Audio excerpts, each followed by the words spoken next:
This is the Lone Creator YouTube. We hope this video helps. You start by confirming access to the Chatgpt image generator and selecting an image-capable model.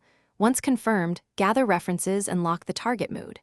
Describe Ghibli-style specifics: warm hand-drawn lines, pastel palettes, wide-eye character features, and soft backlighting. Then write your first detailed prompt including subject, environment, era, and camera angle. Use concise tokens like 1:1 aspect or 16:9 for framing. Finally, set iterations or variations so you can iterate without. Once you have initial renders, compare variations side by side and isolate what changes improve the Ghibli feel. Make one adjustment per iteration: alter brush texture, boost warm tones, or change film grain density so you can trace impact.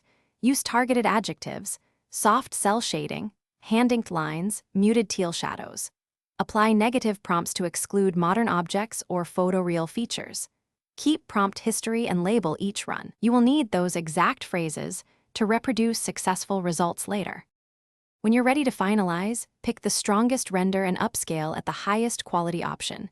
Then do subtle post-editing for color balance and line cleanup, preserving the hand-drawn feel. If you encounter artifacts or unwanted realism, simplify the prompt, remove conflicting adjectives, or increase sampler steps and denoising control. Make sure to save the exact prompt, seed, aspect ratio, and model version. That documentation lets you reproduce or tweak the result later without guessing what produced the Ghibli effect. Thanks for watching. Consider subscribing if we helped you.